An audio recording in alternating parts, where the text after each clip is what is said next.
Hello friends, എല്ലാവർക്കും പുതിയൊരു വീഡിയോയിലേക്ക് സ്വാഗതം. അപ്പം ഞാനിന്ന് എൻ്റെ ഒരു സ്റ്റോറി ആയിട്ടാണ് പറയണത്. 18ാമത്തെ വയസ്സിൽ എൻ്റെ കല്യാണം കഴിഞ്ഞു. ഇന്നെനിക്ക് 28 വയസ്സായിരിക്കുമല്ലോ. എന്നിരുന്നാലും കല്യാണം കഴിഞ്ഞ സമയത്ത് ഒരുപാട് പ്രതീക്ഷകളായിട്ടാട്ടോ ഞാൻ കല്യാണം കഴിച്ച നല്ലൊരു തീരുമാനത്തിലെത്തിയത്.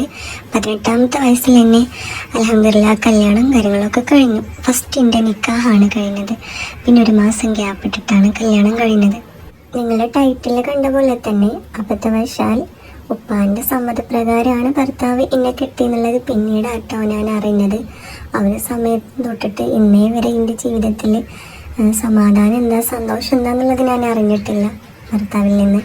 കാരണം ഞാൻ അദ്ദേഹത്തെ ഇഷ്ടപ്പെട്ടിട്ടാണ് കല്യാണം കഴിച്ചത്.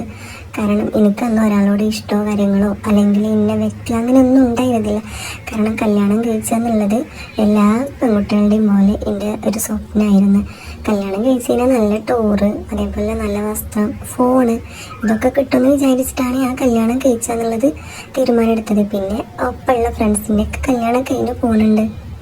കല്യാണം കഴിഞ്ഞ് ഏകദേശം 2-2.5 വർഷം ആയപ്പോൾ തന്നെ ഭർത്താവിൽ നിന്ന് ഞാൻ അത് കേട്ടു. എന്താണെന്ന് വെച്ചാൽ എൻ്റെ വാപ്പാൻ്റെ പണിയാണ് എന്നെ കെട്ടല്, അല്ലാതെ എനിക്ക് ഇഷ്ടപ്പെട്ടിട്ടൊന്നുമില്ല. മൂപ്പര് ഇത് കെട്ടണം പറഞ്ഞു, ഞാൻ കെട്ടി. അല്ലാതെ മൂപ്പര് വേറെ കല്യാണത്തിന് വാപ്പ എന്നുള്ള രീതിയിൽ നിന്ന് തരൂല. ഇതിന് സമ്മതിക്കണമെന്നുണ്ടെങ്കിൽ വാപ്പ എന്നുള്ള സ്ഥാനത്ത് നിന്ന് എല്ലാ കാര്യങ്ങളും ചെയ്തു തരും. അല്ലാത്ത പക്ഷം ഇനിയൊരു കല്യാണം പോയി കാണാനോ അത് പോയി അന്വേഷിക്കാനോ ഈ ഒരു വ്യക്തിൻ്റെ വാപ്പ അയക്കൂല. ആ ഒരു ഭീഷണിൻ്റെ പുറത്തും ഇവർ സമ്മതിച്ചിട്ടാണ് എന്നെ കെട്ടാന്നുള്ളത്.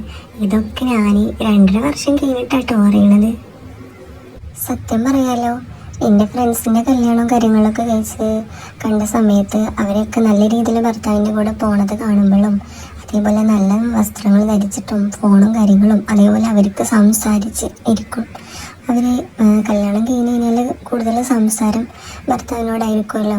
അപ്പോൾ ഫോണിൽ കൂടെ ഒക്കെ ഇങ്ങനെ സംസാരിച്ചിരിക്കുന്ന സമയത്ത് എനിക്കൊക്കെ അതിന് ബോധ്യമായിട്ടുണ്ട് കേട്ടോ.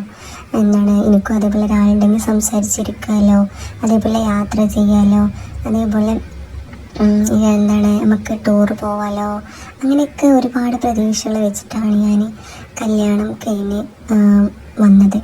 എന്നിരുന്നാലും 2.5 വർഷമൊക്കെ ആയ സമയത്ത് ഭർത്താവ് ഒരു പ്രശ്നം വന്നപ്പോൾ പറഞ്ഞു, പിന്നെ എൻ്റെ വാപ്പ പറഞ്ഞിട്ടാണ് അന്നെ ഞാൻ കെട്ടിയത്, ഇല്ലെങ്കിൽ ഒരിക്കലും ഞാൻ എന്നെ കെട്ടൂലെന്നു. എനിക്ക് വലിയ വീട്ടിൽ നിന്നൊക്കെ നല്ല ആലോചനകളൊക്കെ വന്നിരുന്നു. പിന്നെ എൻ്റെ വാപ്പാൻ്റെ പണിയാണ് ഒരു പാവപ്പെട്ട കുട്ടീനെ കിട്ടുക എന്നുള്ളത്. എൻ്റെ വീട് അന്നൊരു ഓടിട്ട വീടായിരുന്നു. പിന്നെ കുഴപ്പമില്ലാത്ത രീതിയിൽ സാമ്പത്തികമായിട്ട് ഉണ്ടായിരുന്നു. എന്നെ കല്യാണം കഴിച്ച് കൊടുക്കുന്ന സമയത്ത് എനിക്ക് എൻ്റെ വാപ്പ സ്വർണ്ണമായിട്ട് തന്നതുണ്ടായിരുന്നു. ഒരു 25 പവൻ്റെ താഴെ എനിക്കന്ന് കിട്ടിയിട്ടുണ്ടായിരുന്നു. അത് കണ്ടിട്ടാണ് എൻ്റെ ഭർത്താവ് എന്നെ കെട്ടാൻ സമ്മതിച്ചത്. കാരണം അവരുടെ പെങ്ങന്മാർക്കൊക്കെ ഇത്ര കൊടുത്തു എന്നുള്ളത് അവർ പറഞ്ഞു. അപ്പോൾ എൻ്റെ ഇമ്മയും സ്വാഭാവികമായിട്ടും പറഞ്ഞു, എൻ്റെ കുട്ടിക്ക് ഇത്ര കൊടുക്കും എന്നുള്ളത്, എൻ്റെ കുട്ടിക്ക് ഇത്ര കൊടുക്കും എന്നുള്ളതാണ് പറഞ്ഞിരിക്കണം. അല്ലാതെ അത് സ്ത്രീധനായിട്ടോ അത് അവർക്കായിട്ടോ അല്ല, എൻ്റെ കുട്ടിക്ക് എന്നുള്ളതാണ്. അതാകുമ്പോൾ അവർ എന്ത് കാട്ടി, എവിടുന്ന് ഈ പാവപ്പെട്ട വീട്ടിലാണെന്നുണ്ടെങ്കിലും ഗോൾഡും കാര്യങ്ങളും കിട്ടുമല്ലോ. പിന്നെ അതേപോലെ കുട്ടിയെ കാണാനും കുഴപ്പമില്ല എന്നുള്ള രീതിയിൽ പിന്നെ ഇപ്പോൾ വേറെ കല്യാണത്തിന് സമ്മതിച്ചില്ല. ആ ഒരു രീതിയിലാണ് എൻ്റെ ഭർത്താവിനെ കെട്ടാന്നുള്ളത് തീരുമാനം എടുത്തത് കേട്ടോ. ഇതൊക്കെ ഞാൻ അറിയണത് പിന്നീടാട്ടോ. കല്യാണം കഴിഞ്ഞ് 2.5 വർഷമൊക്കെ അതിന് ശേഷം എന്നോട് പറയുന്ന കാര്യങ്ങളാണ് ഞാനിപ്പോൾ ഈ പറയുന്നത്. ഞാനൊന്നും അറിയാതെ എന്നെ കുറേ ആൾക്കാർ പെണ്ണ് കാണാൻ വന്നിക്കണം കേട്ടോ. കുറേ എന്ന് പറഞ്ഞാൽ എനിക്കറിയില്ല, അത്യാവശ്യം കുറച്ചൊക്കെ ആൾക്കാർ കല്യാണം ആലോചിച്ച് വന്നിക്കണം. എന്താണെന്ന് വെച്ചാൽ എൻ്റെ വീട് ഓടിട്ട വീടാണ്. വാതിൽ ജനൽ അങ്ങനെയൊന്നും കൂടുതലായിട്ട്, വാതിലൊക്കെ ഉണ്ട്, ഫ്രണ്ടിലത്തെ വാതിലുണ്ട്, പക്ഷേ ജനലൊന്നും ഉണ്ടായിരുന്നില്ല ആ ഒരു സമയത്ത് തന്നെ.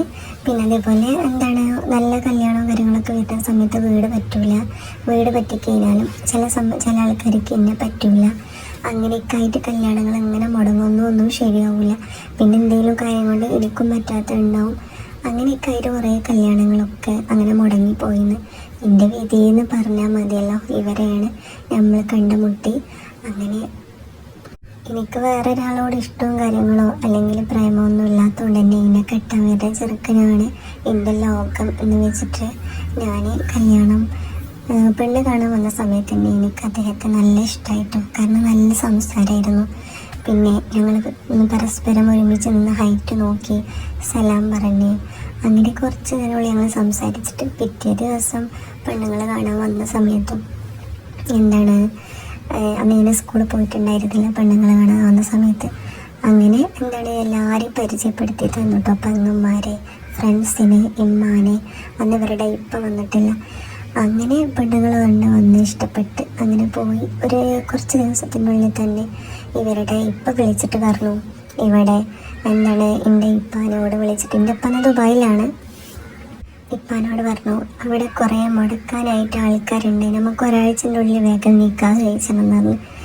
അപ്പോൾ എൻ്റെ ഉപ്പാക്ക് പറഞ്ഞ് ഇന്നിങ്ങോട്ട് ഇപ്പോൾ ഒന്നും കജ്ജൂല എന്താണ് എന്നൊക്കെ ഇങ്ങനെ പറഞ്ഞ്, അപ്പോൾ കുഴപ്പമില്ല എൻ്റെ കുട്ടിക്ക് തീർന്നത് എന്താ വെച്ചാൽ മതി എന്ന് പറഞ്ഞ് ഇവരുടെ അഥവാ എൻ്റെ ഭർത്താവിൻ്റെ ഇപ്പ അങ്ങനെ ഞങ്ങളെ കൊണ്ട് പറ്റണത് എന്താണ് നിക്കാഹിൻ്റെ സമയത്ത് ഇപ്പോൾ ഒന്നും വേണ്ടല്ലോ ഞാൻ. അപ്പോൾ അതുകൊണ്ട് തന്നെ അവർ നിക്കാഹിൻ്റെ ഡേറ്റും കാര്യങ്ങളൊക്കെ ഫിക്സാക്കി. നിക്കാഹിൻ്റെ സമയമായി. നിക്കാഹ് ഒരു ദിവസം ഫിക്സാക്കി. +2 പഠിച്ചിരുന്ന സമയത്തായിരുന്നു. അന്ന് എനിക്കൊരു ഫോൺ കിട്ടി. പെങ്ങളാട്ടോ ഫോണൊക്കെ തന്നത്. ആ ഫോൺ തന്ന സമയത്ത് എനിക്ക് ബിസ്മിയൊക്കെ ചൊല്ലിയിട്ടാണ് തന്നത്. ഞാൻ പുതിയ ഫോൺ കിട്ടുമെന്നാണ് ഞാൻ വിചാരിച്ചിരുന്നത്. കാരണം എനിക്ക് സെക്കൻഡ് ഹാൻഡ് ഫോണാണ് അന്ന് കിട്ടിയത്. പിന്നെ സിമ്മും കാര്യങ്ങളും റെഡിയാക്കലും കാര്യങ്ങളൊക്കെ റെഡിയാക്കി. പിന്നീട് പെരുന്നാളായി. പെരുന്നാളിന് ഞങ്ങൾ ഡ്രസ്സ് എടുക്കാൻ പോയ സമയത്ത് പിന്നെ എനിക്കിഷ്ടപ്പെടാത്ത ഡ്രസ്സും കാര്യങ്ങളൊക്കെ മേടിച്ചു തന്നു. അഥവാ എനിക്ക് നല്ല ഡ്രസ്സും കാര്യങ്ങളൊക്കെ എൻ്റെ വീട്ടിൽ നിന്ന് കിട്ടിയതുകൊണ്ട് എനിക്ക് സാധാ വീട്ടിലിടുന്ന ഡ്രസ്സ് പോലത്തെ ഒരു ടോപ്പും പാൻറ്റൊക്കെയാണ് എടുത്തത്. അവരുടെ കയ്യിലൊന്നും പൈസ ഇല്ല എന്നുള്ളത് ഞാൻ പിന്നീടാണ് അറിഞ്ഞത്. പിന്നെ ഞങ്ങളങ്ങനെ ടൂറ് പോയ സമയത്ത് ഞങ്ങളിങ്ങനെ യാത്ര ചെയ്തുകൊണ്ടിരിക്കുകയാണ്. നിൽക്കാൻ കഴിഞ്ഞ ഫസ്റ്റ് ട്രിപ്പാണ്. ആ ഒരു സമയത്ത് എൻ്റെ ഭർത്താവ് എന്നോട് പറഞ്ഞു, പെങ്ങളും കുട്ടികളൊക്കെ വീട്ടിലുണ്ടായിരുന്നു, ഒലിമ്പാടെ കൊടുന്നാൽ മതിയെന്ന് പറഞ്ഞു. ആ ഒരു സമയത്ത് ഞാൻ ആകെ ഷോക്കായിട്ടോ. അവർ ചിരിച്ചുകൊണ്ട് ഞാനത് തള്ളിക്കളഞ്ഞു. കാരണം സ്നേഹം കൊണ്ട് പെങ്ങളോട് പറയാണ്, സ്നേഹം ഉള്ളത് കൊണ്ടാണ് ഇപ്പം അങ്ങനെ പറയണമെന്ന് വിചാരിച്ചിട്ട് ഞാൻ അങ്ങനെ മൈൻഡ് കൊടുത്തില്ല കേട്ടോ. ഞങ്ങൾ അങ്ങനെ ചെറിയൊരു സ്ഥലത്തേക്കൊക്കെ പോയി തിരിച്ചു വന്ന് എനിക്കൊന്നും മേടിച്ചെന്നില്ല അന്ന്. അഥവാ ഞങ്ങൾ വെള്ളവും കാര്യങ്ങളൊക്കെ അങ്ങനെ കുടിച്ചു എന്നല്ലാതെ കാര്യമായിട്ടൊരു ഫുഡും കാര്യങ്ങളൊന്നും പിന്നെ മേടിച്ചു തന്നില്ല. അങ്ങനെ നിൽക്കാൻ കഴിഞ്ഞതാണല്ലോ അന്ന് പെരുന്നാളിൽ ഞങ്ങൾ സാധാരണ എൻ്റെ ഉമ്മാൻ്റെ വീട്ടിലാണ് പോകൽ. അന്ന് എൻ്റെ അമ്മയും അനിയന്മാരും ഒക്കെ ഉമ്മാൻ്റെ വീട്ടിൽ പോയ സമയത്ത് അന്ന് ഞങ്ങൾ ഭക്ഷണവും കാര്യങ്ങളൊന്നും കഴിച്ചാതെ എൻ്റെ വീട്ടിൽ എൻ്റെ അമ്മ ഫുഡ് ഉണ്ടാക്കിയിരുന്നു. ആ ഫുഡ് തിരിച്ച് വന്നിട്ട് ആ ഫുഡായിട്ട് ഞങ്ങൾ കഴിച്ചത്. അതുവരെ എനിക്ക് നല്ലൊരു ഫുഡും കാര്യങ്ങളൊന്നും അദ്ദേഹം മേടിച്ചു തന്നില്ല.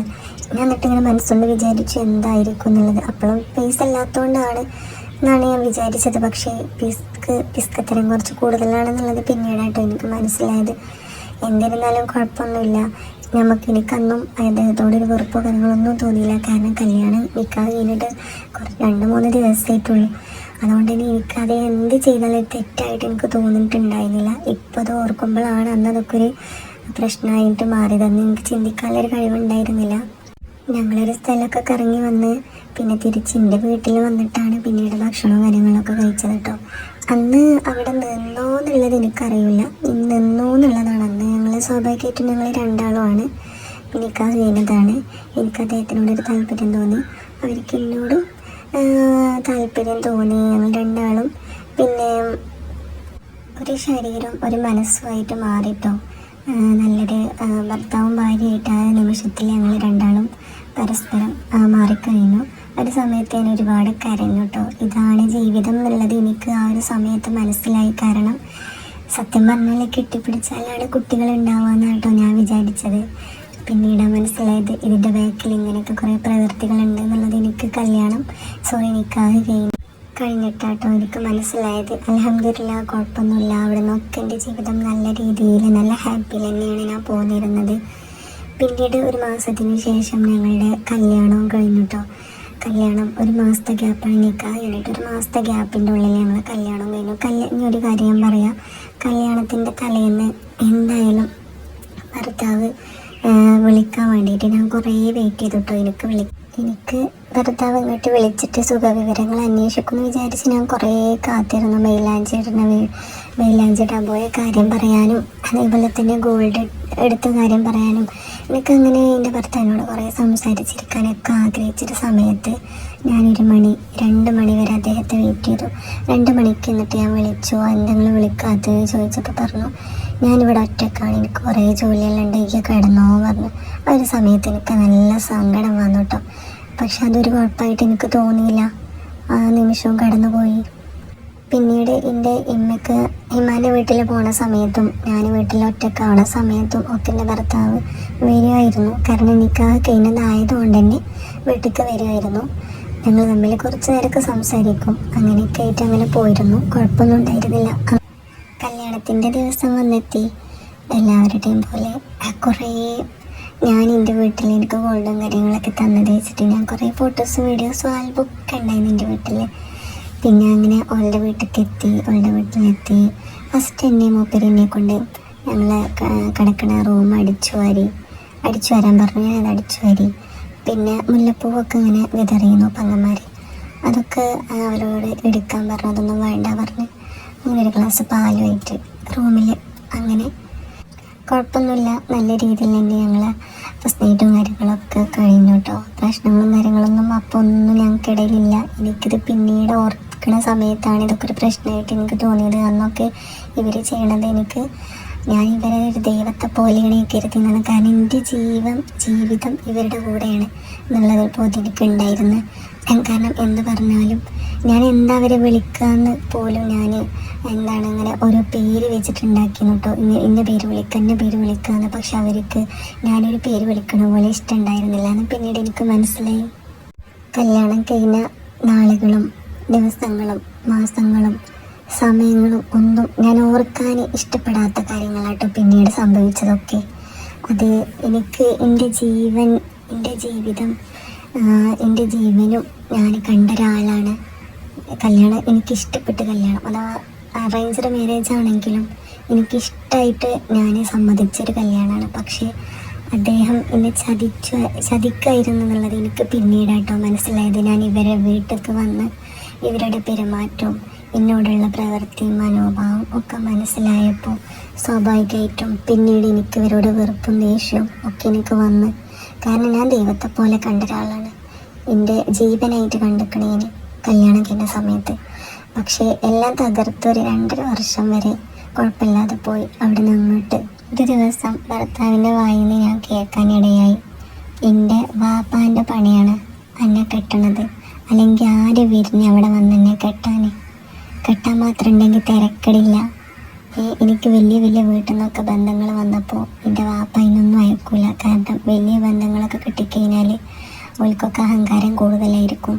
പിന്നെ എനിക്ക് അങ്ങനത്തെ ബന്ധം കിട്ടിക്കഴിഞ്ഞാൽ അഥവാ എൻ്റെ ഭർത്താവ് അവൾക്ക് കൈവിട്ട് പോകുന്നുള്ളൊരു പേടിയൊക്കെ കാരണം കൊണ്ടും ഇവരുടെ തനി സ്വഭാവം അറിഞ്ഞു കഴിഞ്ഞാൽ ചോദിക്കാനും പറയാനും ഒക്കെ വലിയ ആൾക്കാരാകുമ്പോൾ അത് പ്രശ്നമാവുമെന്ന് അറിഞ്ഞത് കൊണ്ടും പാവപ്പെട്ട വീട്ടിലൊരു കുട്ടീനെ കെട്ടിക്കഴിഞ്ഞാൽ അതൊന്നും പ്രശ്നമാവില്ല. കാരണം മൂത്തത് ഞാനാണ്, പിന്നെ എൻ്റെ താഴെയാണ് ബാക്കിയുള്ളവരൊക്കെ.